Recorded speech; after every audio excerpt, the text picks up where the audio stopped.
क्या आपने कभी गहराई से यह विचार किया है कि माता सीता, जो साक्षात ज्ञान, शील और शांति की प्रतिमूर्ति थीं, उन्होंने पंचवटी में ऐसा क्या हुआ कि अपने देवर लक्ष्मण को अत्यंत कठोर शब्द कहे? हम सभी जानते हैं कि जब मायावी स्वर्ण मृग रूपी मारीच ने मरते समय राम की आवाज में "हा सीते, हा लक्ष्मण" पुकारा था, तब सीता जी ने घबराकर लक्ष्मण को जाने के लिए विवश कर दिया था।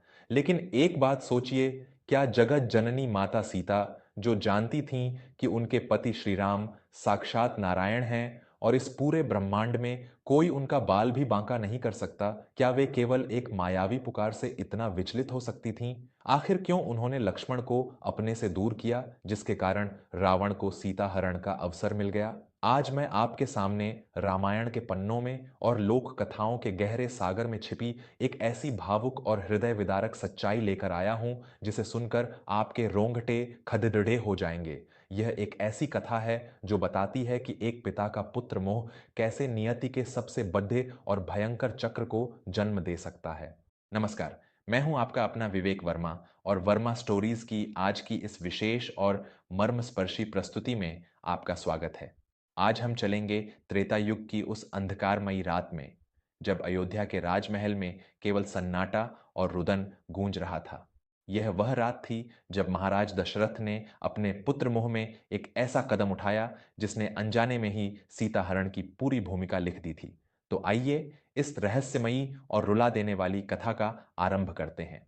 अयोध्या का वह भव्य राजमहल, जो कभी खुशियों और उत्सवों का केंद्र हुआ करता था, आज श्मशान जैसी शांति और शोक में डूबा हुआ था। कैकेयी के दो वरदानों ने पूरे रघुकुल की नींव हिलाकर रख दी थी। अगली सुबह श्री राम, माता सीता और लक्ष्मण को 14 वर्ष के लिए वनवास पर जाना था। पूरी अयोध्या नगरी आंसुओं के सागर में डूब रही थी।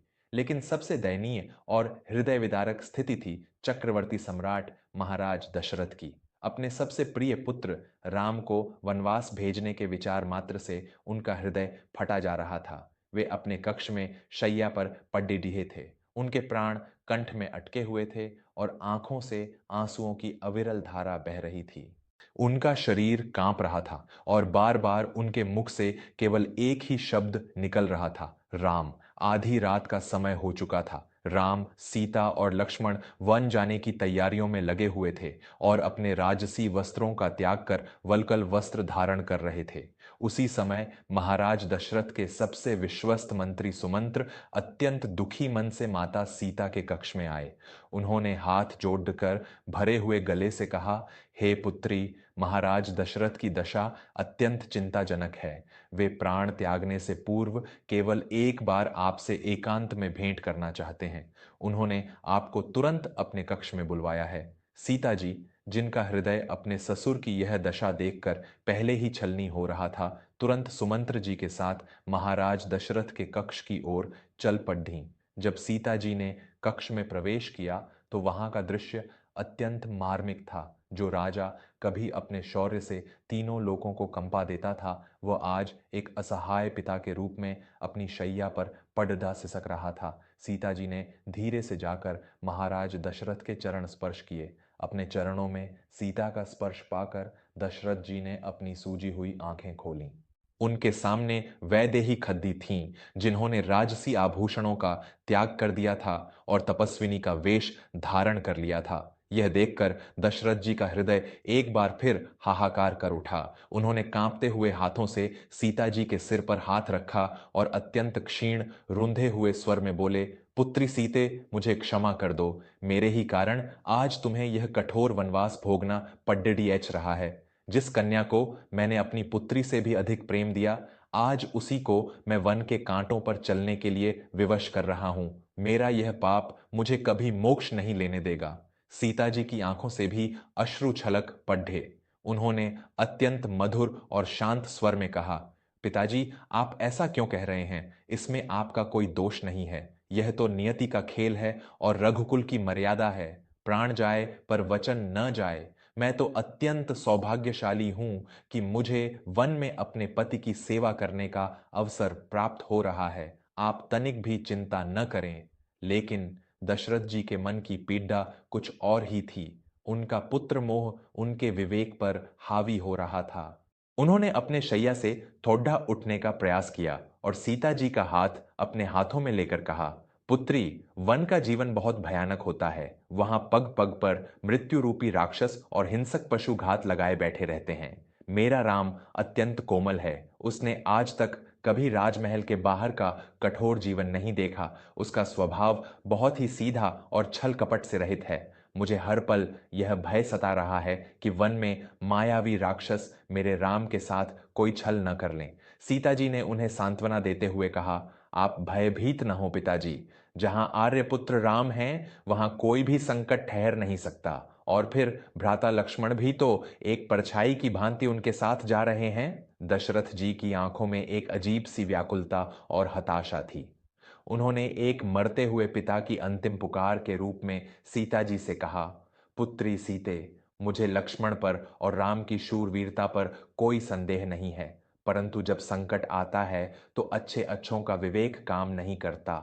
मैं एक असहाय पिता हूं जो अपने पुत्र के प्राणों की भीख मांग रहा है। आज तुम्हें मुझे एक वचन देना होगा। तुम्हें मेरी इस टूटती हुई सांस की कसम खानी होगी। सीता जी सहम गईं। उन्होंने पूछा, कैसा वचन पिताजी? आज्ञा कीजिए, आपकी यह पुत्री आपके हर आदेश का पालन करेगी।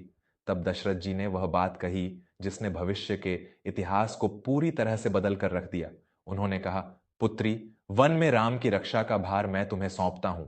तुम साक्षात जगदम्बा का स्वरूप हो। तुम मुझे वचन दो कि यदि वन में कभी भी, कैसी भी परिस्थिति में तुम्हें यह प्रतीत हो कि राम के प्राणों पर तनिक भी संकट है, तो तुम अपने प्राणों की, अपनी सुरक्षा की या अपनी मर्यादा की तनिक भी परवाह नहीं करोगी। यदि राम किसी संकट में हो तो तुम तुरंत लक्ष्मण को उनकी सहायता के लिए भेज दोगी, चाहे इसके लिए तुम्हें कुछ भी करना पड़ ढे।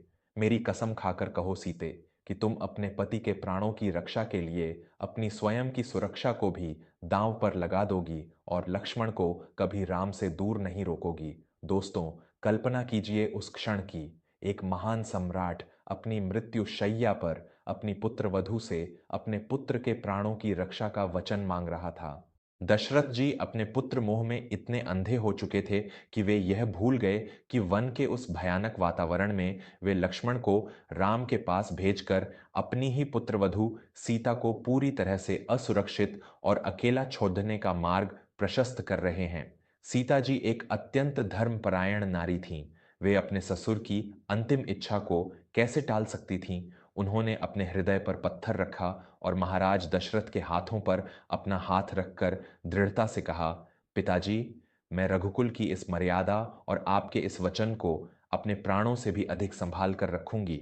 यदि आर्यपुत्र राम पर कोई भी संकट आया तो मैं अपनी स्वयं की चिंता किए बिना किसी भी मूल्य पर लक्ष्मण को उनकी सहायता के लिए भेज दूंगी। यह मेरी आपके प्रति प्रतिज्ञा है। यह वचन पाकर महाराज दशरथ को थोड़ी शांति मिली और इसके कुछ ही समय पश्चात उन्होंने अपने प्राण त्याग दिए। समय अपनी गति से आगे बढ़ा। राम, सीता और लक्ष्मण ने वनवास के 13 वर्ष अत्यंत शांति और तपस्या के साथ व्यतीत कर लिए। वे दंडकारण्य के सबसे भयानक वन पंचवटी में अपनी कुटिया बनाकर रह रहे थे। और फिर वह मनहूस दिन आया जब रावण ने अपने मामा मारीच को स्वर्ण मृग बनाकर पंचवटी भेजा। हम सभी जानते हैं कि माता सीता को वह मृग बहुत भा गया था और श्री राम उसे पकड़ने के लिए घने जंगल में चले गए थे। लक्ष्मण कुटिया के बाहर माता सीता की रक्षा के लिए पहरा दे रहे थे। तभी अचानक वन के उस सन्नाटे को चीरती हुई मारीच की वह मायावी पुकार गूंजी, हाँ सीते, हाँ लक्ष्मण, मेरी रक्षा करो। यह पुकार हूबहू श्री राम की आवाज में थी। जैसे ही सीता जी के कानों में यह स्वर पड्डा, उनका पूरा शरीर सिहर उठा। वे जानती थीं, उनका अंतर्मन चीख चीख कर कह रहा था कि उनके पति त्रिलोकीनाथ हैं, उन्हें कोई हरा नहीं सकता। यह अवश्य ही किसी मायावी राक्षस की चाल है। लक्ष्मण जी ने भी सीता जी को समझाते हुए कहा, माता, आप तनिक भी विचलित न हो। तीनों लोकों में ऐसा कोई अस्त्र या शस्त्र नहीं बना जो मेरे भ्राता राम को खरोंच भी पहुंचा सके। यह निश्चित ही उस मायावी मृग की चाल है ताकि वह हमें कुटिया से दूर कर सके। सीता जी लक्ष्मण की बात से पूरी तरह सहमत थीं। वे शांत रहना चाहती थीं। लेकिन ठीक उसी क्षण उनके कानों में महाराज दशरथ के वे अंतिम शब्द गूंज उठे, पुत्री, यदि कभी भी तुम्हें लगे कि राम संकट में हैं, तो तुम अपनी सुरक्षा की परवाह किए बिना लक्ष्मण को उनके पास भेज दोगी। तुम्हें मेरी कसम है सीते, मेरी कसम है। सीता जी का हृदय फटने लगा। एक तरफ उनकी अपनी समझ और लक्ष्मण का अगाध विश्वास था, और दूसरी तरफ एक मरते हुए पिता को दिया गया वह कठोर वचन जो उन्हें बांधे हुए था। यदि वे लक्ष्मण को नहीं भेजती तो महाराज दशरथ को दिया गया वचन टूट जाता। रघुकुल की वह मर्यादा टूट जाती जिसके लिए राम ने राजपाट छोड़ दिया था। और यदि वे लक्ष्मण को भेजती तो वे उस भयंकर वन में नितांत अकेली रह जाती। यही वह क्षण था दोस्तों, जब माता सीता ने अपने लिए सबसे कठिन मार्ग चुना। उन्होंने अपने ससुर को दिए गए वचन की रक्षा के लिए, रघुकुल की मर्यादा के लिए, अपने स्वयं के चरित्र पर कलंक लगाना स्वीकार किया। उन्होंने लक्ष्मण को वहां से भेजने के लिए वे कठोर शब्द कहे जो उनके स्वभाव के सर्वथा विपरीत थे। उन्होंने भारी मन और रोती हुई आत्मा के साथ लक्ष्मण से कहा, लक्ष्मण, मैं तुम्हारे मन का खोट समझ रही हूं। तुम अपने भाई की मृत्यु चाहते हो ताकि तुम्हें यह राज्य मिल सके। लेकिन याद रखो, मैं अपने प्राण त्याग दूंगी परंतु कभी तुम्हारे अधीन नहीं रहूंगी। जाओ यहां से। इन तीखे शब्दों ने लक्ष्मण जी के हृदय को छलनी कर दिया। उनके पास अब कुटिया छोड़ ढाकर जाने के अतिरिक्त कोई विकल्प नहीं बचा था। उन्होंने अपनी माता समान भाभी की रक्षा के लिए एक अभेद्य लक्ष्मण रेखा खींची और भारी मन से राम की खोज में वन की ओर चले गए। और जैसे ही लक्ष्मण गए, महाराज दशरथ का वह अनजाने में किया गया काम, वह लिया गया वचन अपने अंतिम परिणाम तक पहुंच गया। वन सूना हो गया, कुटिया रक्षक विहीन हो गई और भिक्षुक का वेश धारण किए हुए उस पापी रावण को वह अवसर मिल गया जिसकी उसे प्रतीक्षा थी। उसने छल से माता सीता को उस रेखा के बाहर बुलाया और उनका हरण कर लिया। दोस्तों, जरा सोचिए, यदि उस रात महाराज दशरथ ने अपने पुत्र मोह में अंधे होकर सीता जी से वह कठोर वचन नहीं लिया होता, यदि उन्होंने राम की सुरक्षा का भार पूरी तरह से राम के ही बाहुबल और लक्ष्मण की निष्ठा पर छोड़ दिया होता, तो क्या सीता जी कभी लक्ष्मण को उन कठोर शब्दों के बाण मारकर कुटिया से दूर भेजती? बिल्कुल नहीं। और यदि लक्ष्मण कुटिया पर ही उपस्थित रहते, तो क्या रावण या तीनों लोगों की कोई भी शक्ति माता सीता को छूने का साहस कर सकती थी? कदापि नहीं। पिता का प्रेम संसार में सबसे पवित्र होता है, लेकिन जब वही प्रेम मोह बन जाता है तो वह ज्ञान की आंखों पर पट्टी बांध देता है। महाराज दशरथ का वह मोह, उनका वह डर एक ऐसे श्राप में बदल गया जिसने माता सीता को जीवन भर के लिए दुखों के सागर में धकेल दिया। सीता जी ने एक आदर्श कुलवधू की भांति एक मरते हुए पिता के वचन का मान तो रख लिया, लेकिन उसकी कीमत उन्हें अपना सब कुछ लुटाकर रावण की अशोक वाटिका में और बाद में वाल्मीकि के आश्रम में रहकर चुकानी पड़ी। यह कथा हमें यह सिखाती है कि जीवन में लिया गया एक छोटा सा निर्णय, किसी से मांगा गया एक भावुक वचन भविष्य में कितने बड़े तूफानों को जन्म दे सकता है। हमारे कर्मों का, हमारी वासनाओं और मोह का जाल इतना सूक्ष्म और शक्तिशाली होता है कि उसमें स्वयं भगवान भी उलझ जाते हैं। आपको यह कथा कैसी लगी?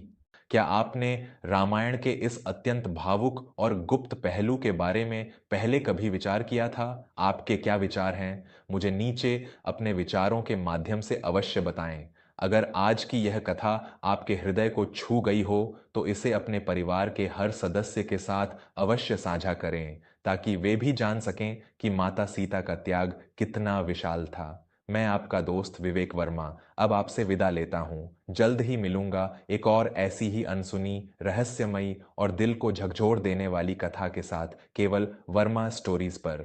तब तक के लिए अपना ध्यान रखें, अपनों का ध्यान रखें और सदैव सत्य और धर्म के मार्ग पर चलते रहें। नमस्कार।